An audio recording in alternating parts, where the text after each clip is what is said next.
We see Zed, one of High's best players, being left up on one side, while Cloud9 saying we need to ban those top champions for Team Liquid. Maybe Darshan's right, Zion's right, and they need to go for their comfort and not worry about Team Liquid, just play better. Yeah, if you're talking about everybody just play your best champion, then that's what High goes to. Yeah, you have to. He's had it open. Shurima finds himself in the ban phase. Yeah, after that game, that's a pretty good ban. But you also have to recognize that Cloud9, while Zero wasn't played in the first one, they're reacting and have to these bans now. They threw 3 bans at Phoenix. He has played, not only has he played the best that he's ever played this year in the playoff games, all 5 playoff games, he played a different champion. Yeah. 5 different games, 5 different wins, 5 different champions. Let's see what he pulls out. Rising from the ashes. Balls though, if there were any. Balls back on the Heck Run this time. This is not a pure tank right here. This is a champion that can carry the game. This is a champion that can snowball for you. This is a champion that can affect the bottom lane. This is a good start for Cloud9. Oh God, I know the Lulu. What are you doing? Okay, so it's the Lulu ban. I would definitely not leave up the Lulu because too late. This is the Team Liquid. Yes, they have a lot of strategies. This is the one that they hold closest to their hearts. This is the one that they put so much practice into. The comps where you buff up an AD carry, and they have Piglet now. They've got this is arguably Team Liquid's best team comp. Exactly. This is with early pick Lulu and the Janna to peel. Piglet's like, you know what? Pick whatever AD carry. Don't even. How important? Honestly, how important is an Urgot ban or Vladimir ban when you were giving Team Liquid Lulu? So it's what Quas feels best on. It's what Piglet feels best on. It's what Team Liquid feels best on. They're bleeding out of their legs, so they chopped off their own head here. And it's just gushing out the top now. Graphic. But the flesh wound. I feel like but a flesh wound. What? Okay, the floodgates have opened. That's better. Maybe they're picking Headless Heckram and it'll be okay. There you go. All right. Well, they do have the potential, though, for carrying from multiple positions. The Heckram, you mentioned, is going to be a big part. Obviously, they're going to continue on with a buff the Kog'Maw Corki comp right now. Corki will be their mid laner, but they'll counterpick it. This is one of the scariest comps to go into in this meta right now, though. And Team Liquid are one of the teams that have put in a lot of time practicing it. Yep. It is the perfect team comp. None of this is being blocked. They want Bard right now. This exact team comp, if they lock in Corki, was played in Game 2 against CLG. Everything they're locking in right now, and Piglet went 10, 1, and 8 in this game on that Kog'Maw. Yeah, and they get to counterpick whatever High decides to go in the mid lane with a twist, since Phoenix plays so many things, as to what would fit best in this team comp. Oh my gosh. Corki was a great pick for Team Liquid last time right there.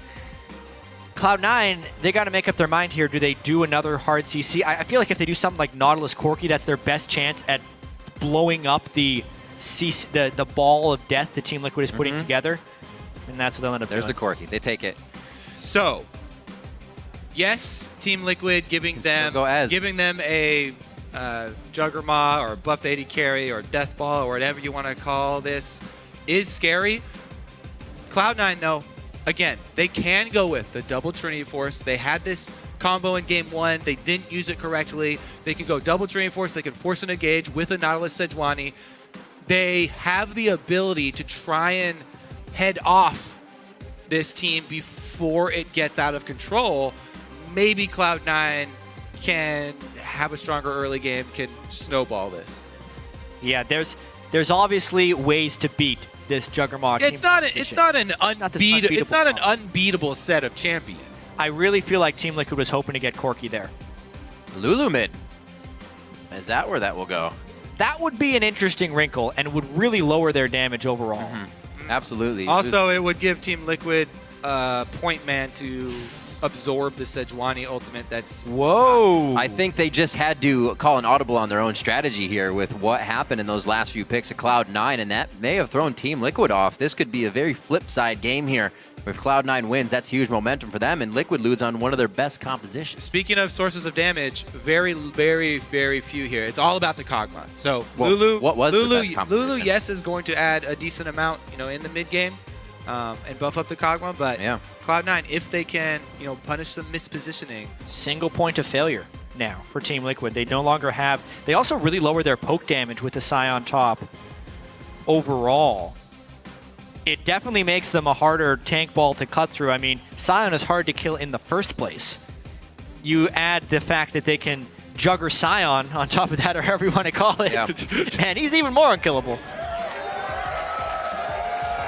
Well, a little more of the same picks we've been seeing. Not as much flavor over in EU. Those guys were spicing things up all over the place today, but still the players feeling comfortable with these champions, and Charlie to leave his team on the stage for what could be the last time here as we go into Game 3. A possible final hug from the coaches, and this now, because of Team Liquid's hard work, their cohesion and team organization now surging at the end of the split. They have Cloud9 against the ropes for match point as the teams load onto the Rift. Be sure to let us know how you think this series is going to play out. Tweet at LOL Esports and use the hashtag C9win or hashtag TLWin, and we'll be updating those throughout the game. We are in the third of this best of 5 series with Team Liquid looking to close it out, and we're about to be on the Rift. Cloud9 fighting for their LCS title lives here. See if they can get it. Now on to Game 3. All right. This is kind of what CLG did when they were backed into a corner, down 0-2 versus Team Liquid. They tried to plug up the other holes and gave away the Lulu. Let's see if Team Liquid can execute. Once again, Cloud9, they do have a set of champions that they are strong on as well. They have some important moves. Interesting from Team Liquid here, though. An odd level 1. 5-man down bottom. Sneaky will get the early warning. Spotted out immediately. Yeah. So pretty much foiled that plan. Well, they're just brute forcing their way into getting lane swap wards. It would seem like Scion can be immensely good in 1v2s. Kog'Maw also not someone who is super strong first 3 to 5 levels of a lane. Yeah. Lane swaps is actually something that Team Liquid desperately wants this game, but they are trading lane swap scouting. So at this point, if Cloud9 really wants to get the scouting information, it's available to both teams.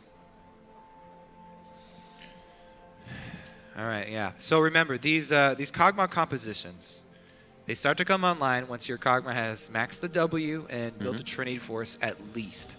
Then you can start making moves. Before that, not so much. Requires, Cloud9, you know, requires a lot of patience. It does require patience. It also requires good positioning when you do move towards that mid game and try and group up. Scion and Nunu do have pretty strong zone control. And a lot of the early game will be about whether or not Cloud9 can make the right preparations to split push this game. That's one thing that hurts when you're running such a ball of death here for Team Liquid, is if they do start getting pressured by a 1-3-1, how well will they actually be able to engage? Because we know the Team Liquid has the ability to disengage, but as they're disengaging, can they poke? And can they deal with Cloud9 splitting high on Corki and balls on Hecarim and just making it a big old runaround game? Yeah, definitely have to watch your flanks as well. A home-guarded Hecarim can ruin your day if you're trying to protect a single champion. Let's see, though. It all starts in the laning phase. Standard laning phase for Cloud9. Sneaky and Lemon getting some early strong positioning here. Lemonation loves to take control of that brush. Took the Krugs.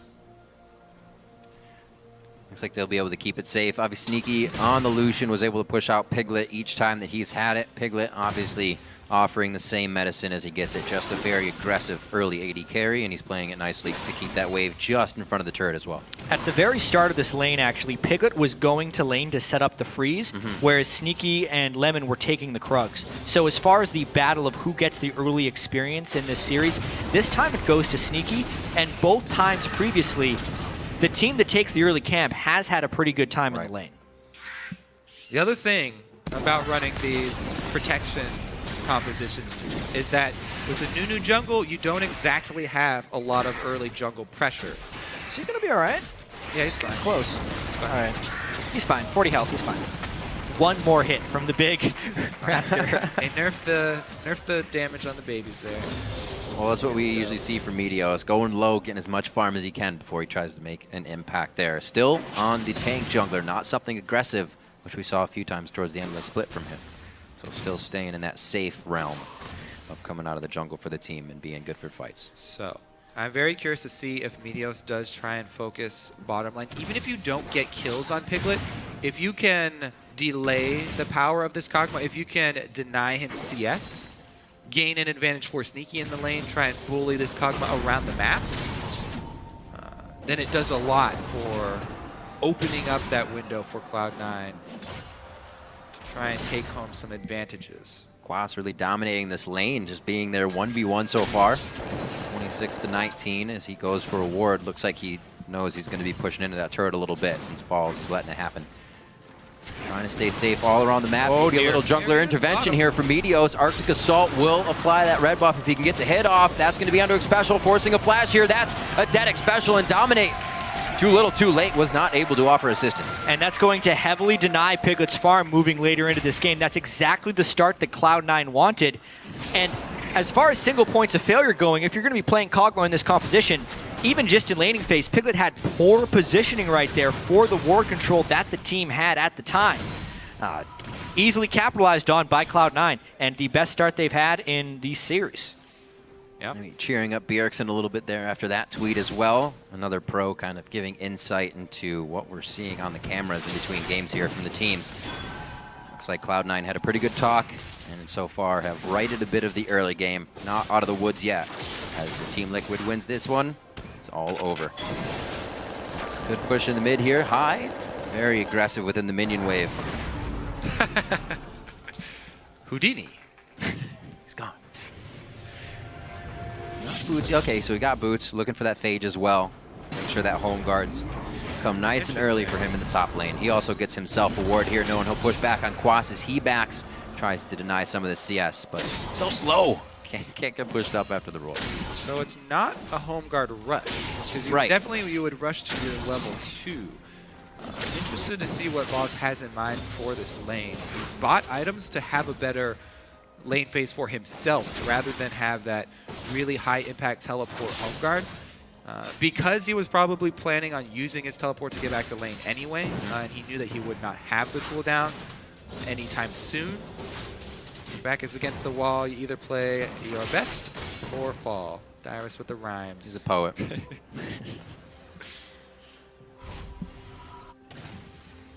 Let's see. Their backs are quite against the wall. I'm looking for big plays from Sneaky here. Both teams kind of looking for big plays from the AD carries out of this one. This lane is really in the favor of Cloud9 right now. Yeah, a BF sword. CS-wise and further positioning for how this lane's going to go. Yeah, as far as protecting Piglet, he is nowhere near carry status, and he's not in a position to succeed in this lane. So is the window that I was looking for. They opened it with Meteos.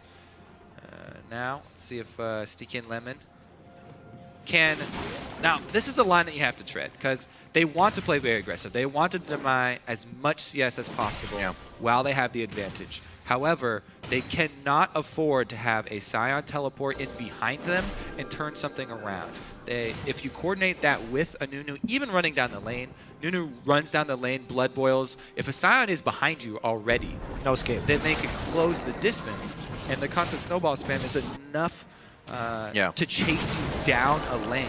So that's one thing that Cloud9 do have to worry about, is clearing the brush behind them. They do not want anything to upset this early lead that they have over Kog'Maw. They want to continue to punish him. Yeah. And the laning phase early on in this game is really favoring Cloud9. Hecarim over top of Scion. Phoenix, not the dominant player he was in games 1 and 2, despite, because of the Scion pick, getting to choose to play Lulu in a sense against Corki. But I really wonder how set Team Liquid was on having Corki mid lane, Lulu top, and that last picks of Corki Nautilus for Cloud9, whether or not that threw off Team Liquid's strategy, because honestly, I can see the logic behind the full tanks with a bunch of support, but that is so much more narrow of a team comp than having a Corki in the mid lane. And I don't know if Team Liquid got thrown off with that last pick, because in the laning phase, it's not that last pick. So you trying to do that with the what? Never mind. Freak understand. I'm not trying to say a last pick spot. But yeah, you're right. The Corki is a bit of a takeaway from Phoenix. Seems like it. It definitely, for locking in Scion, Nunu, Lulu, Kog'Maw, let's wait the entire time, right, to lock in that lock in our last champion. Rather. He's doing just what we said. Hey, pink ward in both brush behind them. Good job, Lemonation and Cloud9. denying the silent teleport. All the suggestions for bottom lane, they've got their heads in the right space. Meteos comes early. Pink ward behind us. Oh, doesn't matter. They're lined up. Like, okay. The wave's pushing the wrong way, though. That would be... Well, the thing is, Sion's much more threatening if he's already behind you. If he comes down the lane, going, you hear though. him coming. Oh, good knockdown. Boom! Ooh. Not that hard to miss a JK. Who needs Run Nunu? straight down the lane. The power of Quas. The power of Quas, indeed. Look at him, stone cold right on the camera. Well, now Cloud9's got to try and take a turret for these Dragons. Instead of contesting the Dragons, get turret trades. How well can Team Liquid stop them from doing this? A little bit of deja vu here. Teleport top lane from Quas will stop the turret from fully going down. Dominate, as usual, gets the Dragon with the team for the first one. And they get themselves a good bit of ground there with the early game going to Cloud9. That was good for them to pick up and hopefully can start to kind of filter into their lanes and add pressure there. We're seeing this composition of Phoenix not do well in the mid lane, who's supposed to be the guy that's going to buff up Piglet, so that's all kind of falling apart for them really early. Well, let's see what Ball's answer will be, because now he's got a teleport advantage. He knows that he has a teleport advantage because he saw Quas teleport back to his lane. Even though it is on the turret reduced cooldown, he is at the point where his next purchase, he could get home guards and try to even up the influence on the bottom lane. Let's see, he decides to try and move across the map and make some plays, or just stay in his lane. We have to remember as well how difficult it is to beat a team 3 times in a row. Team Liquid last year in the 3rd place match against LMQ was up 2-0. And this was before a string of best of 5s would go 2-0 on one side and then end 3-2 for the other team. Yeah. Obviously, Team Liquid has the built-up confidence of beating COG 3-0 prior, and they're still technically in hold of the momentum, but that will be in the back of their heads that the series is not over until you win that 3rd game. Especially more for the players that were in that experience. 3 of them still remaining on the team here. Quas dominate and pick special as they push out the lane, keeping themselves safe, and they still hold the bottom turret. With Quas going back to get that top turret and them grabbing Dragon, very nice move to stop Cloud9 getting any early advantage. This 2K gold sits in their pocket right now. A Phage also finished up on high here.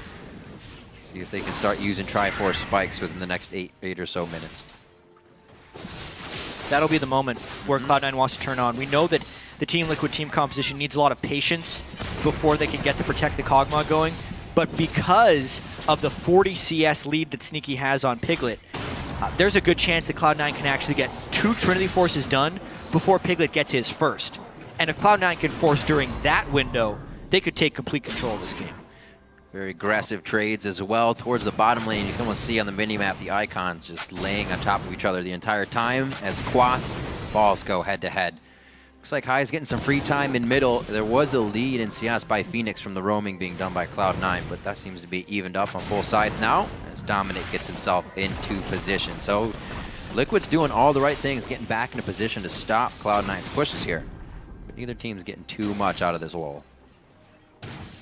Yep, Dominate early sights on Nunu, no surprise there. Tries to get vision down for his team, tries to provide that early warning system so that none of the side lanes fail. Trying to ensure an easier income for their Kog'Maw on the bottom side. It's all about the waiting game. But Piglet is a time bomb in this one. He is. Most of the wards are being used fairly defensively so far for Team Liquid. And they still haven't been able to completely clean their jungle. That's not really a big problem for them because, as we've already seen, Sion with the lane ganks or Sion with the teleport is what the real issue is going to be. And they don't really have a heavy ganking jungler, so the moves coming out of the jungle won't really be that surprising. Cloud9, interesting move here from Meteos. He does have ult available. Trying to, ooh, he's going to catch Phoenix in the pinch here, but Hai's not in position to capitalize. Wants this cannon minion. He is going pretty deep. Seeing these two here could definitely allow Cloud9 to try and force something. You see Balls all the way pushed up, trying to just suck up some minion turrets in that top lane before they can even get to Quas. Yep. Looks like going to give him trouble, make him stay. We see Balls start to rather deny that jungle farm. It looks like they're the one making moves here as Team Liquid's kind of trying to figure it out. Cloud9's going to try to give themselves an advantage. Ever so slowly, though. Nobody wants to really make too big of a move. Well, Cloud9 is making sure not to jump the gun before they are legitimately powerful. They definitely want High to get about 500 more gold so he can go back to base and buy that Trinity Force. Yeah, Balls just rushed into with Dragon. So Balls rushed into the Trinity Force build instead of grabbing the home guard. So they're actually going... Ooh. He might just be trying to beat up. Whoa, Phoenix took a lot of damage. Whoa, doggy. Don't think he expected that right away. Let's see what Balls can do with this completed Trinity Force, because at the moment, Quas is already heading to the bottom side of the map. He just changed directions here. I feel like Cloud9 are making the call to have Balls just split push and grab the money from the turret rather than the dragon. I said that last time, though, and they tried to fight the dragon. There's a distinct difference in this game, though, where they have the edge almost either way. He actually has the Trinity Force this time, so yeah, that's the big difference here. And he's level 11, so Balls is Cloud9's biggest tool at the moment. Sneaky's also got an Infinity Edge, though, so the bottom lane... They've hit their power spikes for the most part. Yep. Let's see here. Knock down mid-turret instead. So Cloud9 actually not going to give up Dragon number 2, it looks like. They want to take down mid-turret, try and get that vision around the Dragon area.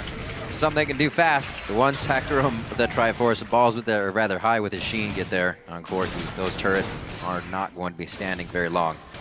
So Cloud9 finally open up the middle of the map, maybe some forward wards to come in now for some Hecarim teleports. He had about 80 gold to himself, so I don't think he has the money to get the home guards just yet. Now, with as John you're there saying, too, Kobe, they should definitely be. Liquid looks like they could push mid, but Meteos is here. Solo wave clear from Sej, and they all back up. They have no deep wards. That may be a small instance where no deep wards cost them. They don't know that it's only Sejuani, but good defense there for Cloud9. Yeah. That's actually very important for them because Balls also was able to shove another wave into the turret, and he's got position on Quas. Looks like it'll just be for some more proxy farming here behind the turret. Yeah, Team Liquid is having their cake and eating it too right now. They have lane pressure as well as not giving up dragons. It's because they just finished that double Trinity Force, so not only do they have the power in lane, yes, Cloud9, but also they have the power over the potential dragon fight. Yep. Really surprised this Kog'Maw has not seen more pressure towards the early game. They tried a few times. Were able to get special, but nothing out of that Cog. With the Dragon alive here, we see Balls on the rotation down, even with that teleport up. Team Liquid know it's coming. Dominate had dropped about 4 wards in the river here around Dragon. So you can sweep out a couple, but they're everywhere down there. Cloud9 total control of this Dragon area. Now, and they can even teleport back to the top lane if they want to save things off. This is Cloud9 really taking it to Team Liquid in the early game. And it's a good choice for Team Liquid not to drop more by trying to contest that Dragon before they've actually completed a Trinity Force for Piglet, before he's been able to max, and just keep Quas up top. So Team Liquid, good choice to seed. Cloud9, good choice to force it and take some advantage here. Let's see if they can knock down this turret with something else. Looks like everybody from Team Liquid backing off, so it'll be just the turret. Balls has not opted to teleport back to the turret at topside, though, so Quas able to hack it down.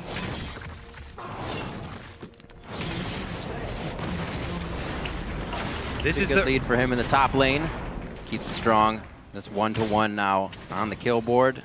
2-1 in those turrets. It's finally one that Quas was able to pick up. If they can do the outer line, that's a huge surge in gold for them, but that could be the 3K difference they're looking at right now. What I want now for Cloud9 is for them to force more objectives. That was a good start, right? But they need to continue to press their advantage right now.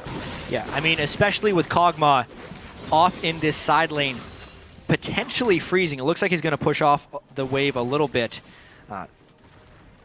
Cloud9 basically has to go top lane or hard 4 to 5 man push mid and just start taking the turrets in a chain of events. They need to keep pressure on multiple locations, one guy shoving a lane, probably Balls, everyone else farming and pushing, and never letting Team Liquid group up with power spike. And I think that they have that idea. That's why they had Balls hold onto his teleport. They want it for a cross-map play. They want to make a play soon. They don't want to have to wait for 4 minutes. And so they're going to have him, position him bottom. He doesn't have the home guards completed, so he can actually just be in the lane and teleport up. Right. He's not going to have to base to the fountain first. This can be an extended push from Cloud9. They're making the rotation that they might want to try and get 2 turrets. There's the one in the top. Quas not going to be able to do much here, and Cloud9 is finally putting their foot down here. The advantage is able to be kept. Moving the wards forward, it's only Balls that's really getting trouble, but this means with the resources here from Liquid, you have to expect Cloud9 is going to get something in the top lane, and that could be Quas along with that second-tier turret. He could go down quite fast, ulting to get out. Depth charge is going to hit that up, but they may not be able to chase all the way under. Meteos going a little too deep here. They should already be on that turret with a minion wave, and they may not get much more than damage onto Quas. Do not forget the priority of objectives right there for Cloud9. They commit so heavily onto that kill, and they don't even get the turn out of it, but it costs them a turret of their own on the side. Strong plays Big there. mistakes. Quas got big fast. That Giant Spout keeps him alive with a 15-minute frozen heart that he built 5 minutes ago. The fact that Cloud9 has an Infinity Edge, a Static Shiv, and a pickaxe on Lucian, the pickaxe just now, versus Piglet, who didn't even have a Trinity Force, and Team Liquid gets an advantageous turret trade. It speaks to the level of that mistake of trying to kill Sion. Yep. Yeah, exactly. It's the choice right there. Piglet and Xpecial focus the turret. They only deal damage to Balls when he comes out for CS. The dive there from Cloud9, definitely more than they could actually capitalize on.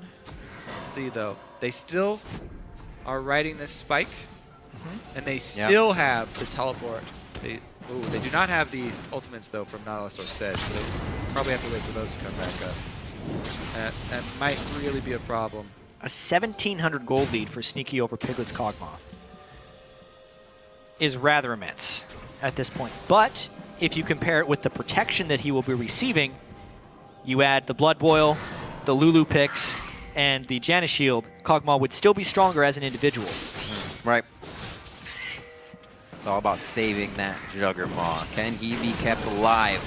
Right now, Meteos actually doesn't get tagged there, so they don't have follow-up vision on the entire C9 team.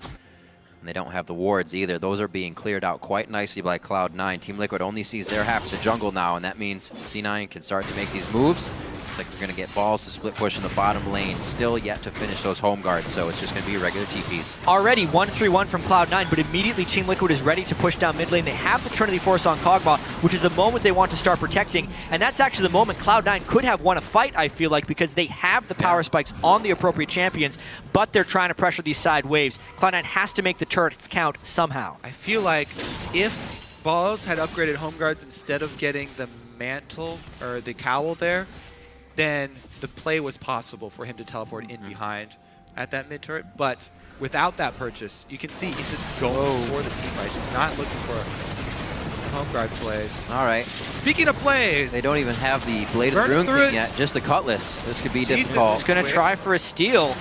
That's a real low Baron. Dominate flash is over. It's going to be going to Meteos though on the smite. Dominate couldn't get the bite off. He only got his smite. He bit it really early when it was at like 2K. He did bit it then. Okay. Not working out for him, and it is going to be still Team Liquid that can organize and micro themselves back into the fight, figuring out the position that they need to push Cloud9 off. They have Baron, and they're going to have to work the minion waves well. It's definitely not going to be coming from Lemon Nation, though. He goes down trying to throw that last bit of shield on. Mid lane as well. This could be big. It could also be Balls going down if he can fly fast enough up to the team for safety, and looks like Balls will just try to get a push on. What a call for Baron there. Yeah, 3 kills for Baron. Not exactly worth. We'll see if in the ensuing push, if Cloud9 are able to recoup some of that gold. Cloud9 was going for a home run right there, hoping to sneak the Baron. But you could see if they overcommit to the Baron that time, it is a little bit tricky for them to go down there. It could have been much worse for them. If Dominate had actually... disaster. If he had actually added up the consume and the smite, see, he jumps in here, he actually consumes it at like 1,700. Okay, so he did it immediately. So he did the combo, he just did it way too early. So... Yeah. The thing is, I think he had to flash in blind there. Yeah, they didn't have wards on the inside. Yeah. Even so, the follow-up team fight was pretty strong from Team Liquid, even without Piglet being there. But now, because of the Baron and the extended nature of that fight, Cloud9 picks up another dragon. And I still feel like they have control of this game for the most part. Yes, sir. Fights going the way of Team Liquid has not pushed down Cloud9 off their pedestal that they've worked up to this Game 3. Still a bit of a gold lead. And the second dragon going their way. Makes number 3, 4 ones Team Liquid might want to pressure, being the team that loves dragons. Cloud9 definitely need to keep up the pressure, that's for sure. They sure. want to use this Baron buff. They've got, how many times, I'm going to stop saying it, but teleport from balls is ready. He's going to home guard sometime. Go for going to home guard. He's not going to home guard. He's going to teleport, though. Cloud9, really slow. Let's see how many turrets they can take off the back of this Baron buff. Ooh, hello. That's not going to be fun for him. So here's a maybe problem. All right, maybe problem. For Cloud9 is they have no way of killing Quas unless they've killed everyone else first. Because even just Quas sitting there with a Frozen Heart and Randwinds is difficult for Cloud9 to take down. If they commit any shielding to him, no way he dies in a 10-minute fight. He will stay alive. Yeah. So therefore, Cloud9 has to work completely around Quas. And the gold lead may not be as impactful as we thought, since Team Liquid can be so efficient in their itemization. They only need one person to get the kills in order to maximize their damage, and they only need to build one type of resistance in order to minimize Cloud9's damage. Well, they were talking about those threats on the analyst desk for Team Liquid. It seems like they've organized those threats cleanly this game. That Hai is looking for the Blade of the Rune King, but we just saw him getting ice-balled by Nunu, then the Frozen Hearts. He's not going to be able to do much anyways. Baron's falling off theirs. I don't see them getting any more turrets Quas now. just 2v1ing. No worries. He wants to kill him. Oh, that Randwinds would have prepped an ult. There's a roar. He's going to have to get the flash out of Sneaky. Still has a bit of a gap closer with his relentless pursuit. And there the team comes in. That's going to be the teleport from Balls here. No home guard still for him, but he's going to be in the middle of the fight and able to go with the onslaught of shadows immediately in place. Hit by Quas coming in. He's going to try to do as much as he can in that passive, and it's not going to be much. Cloud9 find a pretty decent fight, 1-for-1. Will they get more out of it, though? They got a minion wave to crash into the top turret, but I mean, no, I think Team Liquid comes ahead in that fight. The supports weren't there for Quas at the start, but the fact that Quas can still build tanky right there, and the fact that the kill went on to Piglet, as well as stopping a potential split push, it is a trade in the slight favor of Team Liquid. Yeah, they did get the teleport out. Clawing their way back. They got the teleport out from Hecarim, so. And they saved all the turrets. That's really the surprise move that Cloud9 had in their pockets.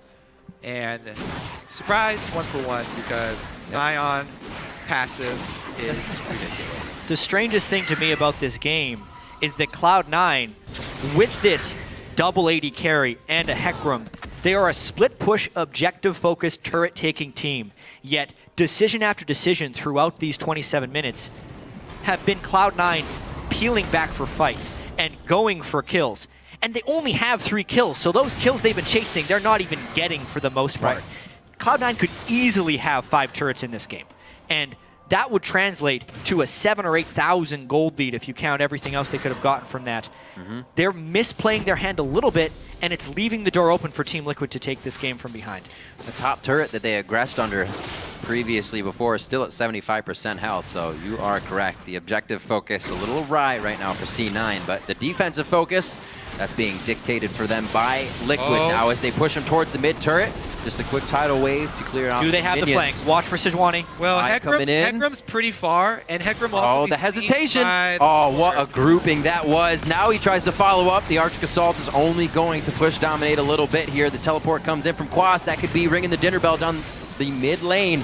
Looks like he's going to hold on to it. Quas does not ult. That was actually a very good collapse from Cloud9 to draw the teleport out of Team Liquid. And patience will be the name of the game on both sides right here. Meteos needs to have patience with the Sejuani ultimate so he can land it on a priority target.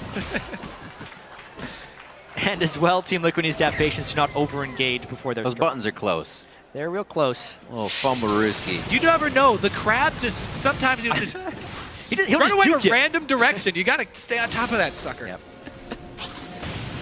It's a tricky one. Nobody fools Dominate. He missed the flash consume on Baron, but he'll get that grab every time. Every time. There he is. Yeah. Oh, clearing wards too. He is versatile this game. Trying to be omnipresent, stick with the team. He's participated in 3 of the 5 kills with those assists. And he is also the owner of a Frozen Heart as well, as they stack 2 of those. Phoenix picking up a Luden's Echo to help out him with speed, and definitely a lot of clear coming from Lulu now if Cloud9 can approach these turrets.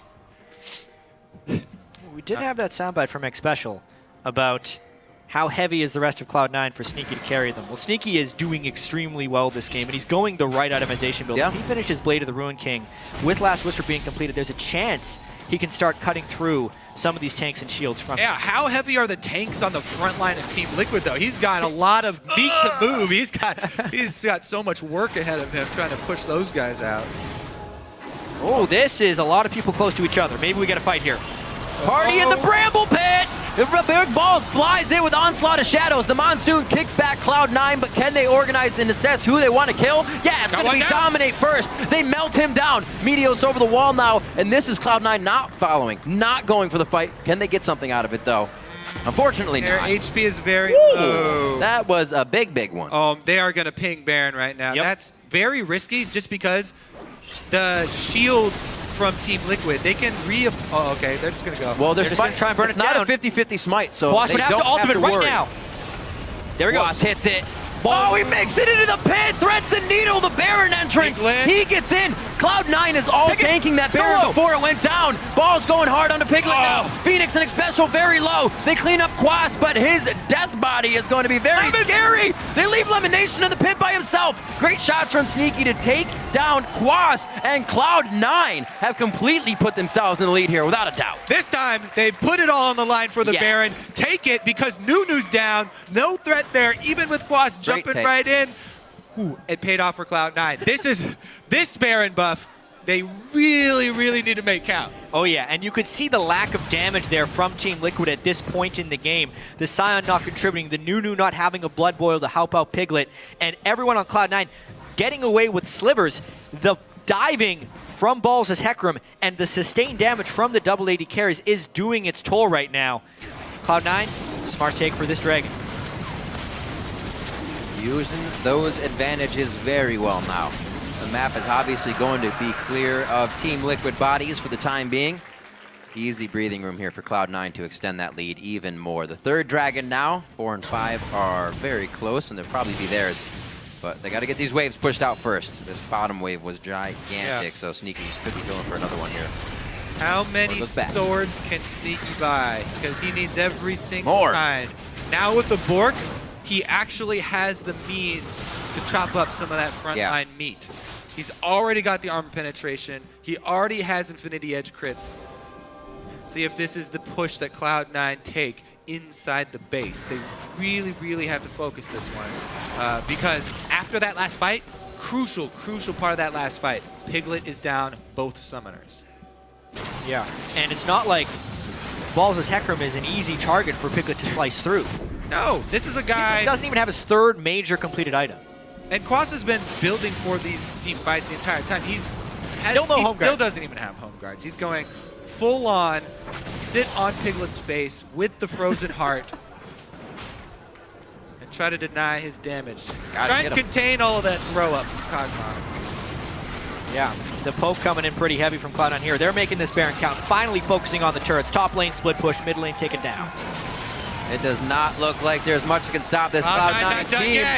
Yeah, where's the hook? Low from Piglet's the poke. at 33%. They're just brute forcing their way in. Lemonation doesn't even really throw the hook on that one. He's just walking around being Nautilus. Ball's gonna tank the turret for the team as they head to the top lane here. Most can make it through the wall, but Lemonation can't. Oh, they leave him out to dry. He's tanky enough, however, to keep the fight going.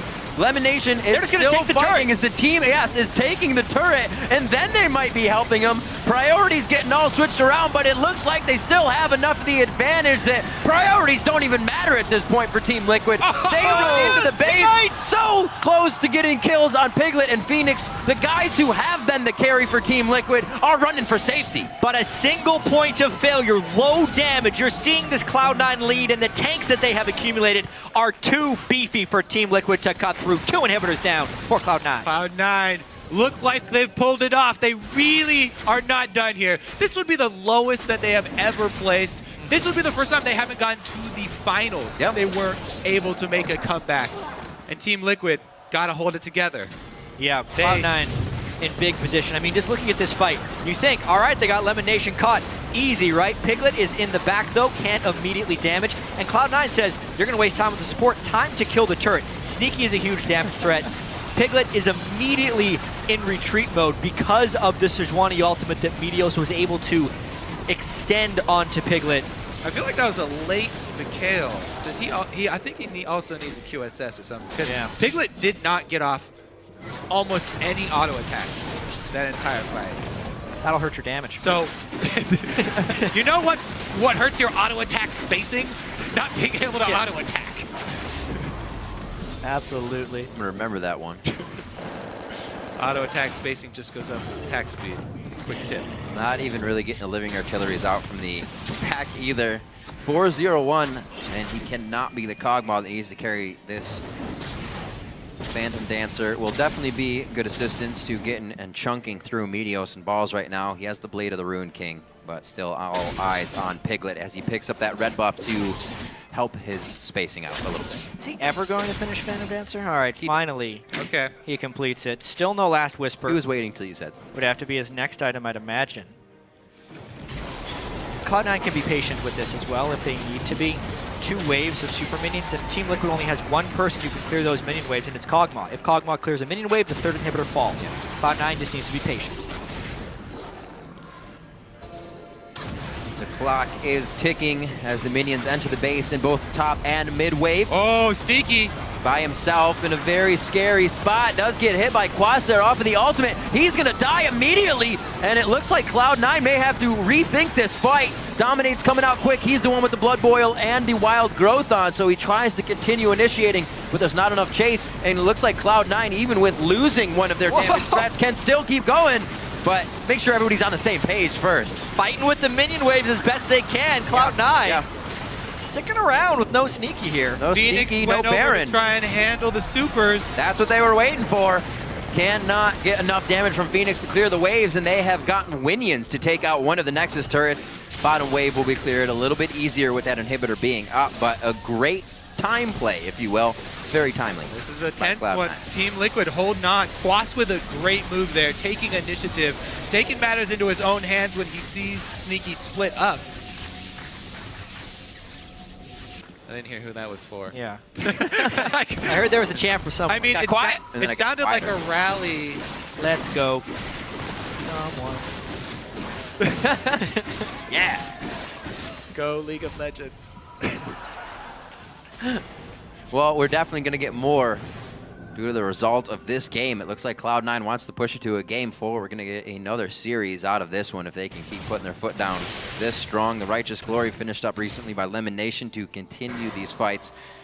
And even though Piglet's finishing up all of his damage, he's only going to be eating more with that Thorn Mail onto balls now. So not even getting easier as they get to this later. He's gone double lifesteal this early in the build because he knows he has to fight through the Hecarim. But as far as actually trying to get back in the driver's seat for Team Liquid here, without their base to help manage minion waves, since all their buildings are dead, they're in a real tough place. It does feel like Cloud9 still just needs to be patient here. Control the area around the Baron pit, and then just take the Baron. Man, to see how much that put a kink in the idea of Team Liquid at champion balls select. Get caught. Oh dear. That's the vision on him. Phoenix is coming in with Whimsy. 5 seconds of speed there. Forced on the onslaught of Shadows to get out. This is going to be Baron going down. They take down Dominate with the help of High over the wall, firing some of those missiles. And remember this, Lemon's a little too tanky to take down. This fight went for Cloud9 last time it was in the base. Piglet dies immediately. A Cathian Surprise is going to take down High. It actually does not take him down. He has a sliver of health. GG, that's going to be it. Amazing. They power their way through this one. Clean up some extra kills here on Quas, and they are going to take this. You look at the damage of Team Liquid, though, and the damage of Cloud9. These protect the carry strategies are so one-dimensional. At this point, if you can't win a team fight, you can't do much. And every time they ended up trying to team fight, Cloud9 took them down. Sneaky is huge. Next inhibitor turret is going down. This should be game. With their backs against the wall and a stutter step in Champion Select, Team Liquid fall here in Game 3. 12-8, 38 minutes in. Cloud9 stays alive, and we got a Game 4. These best-of-5 series. That sigh from Balls, the whole team as well. A big sigh of relief there that the hopes of the title are still alive for this spring split. Yeah, congratulations to Cloud9 for winning Game 3. So their season and hopes of the NALCS championship remain alive. They still know they have a lot of work to do, however. They need to be able to do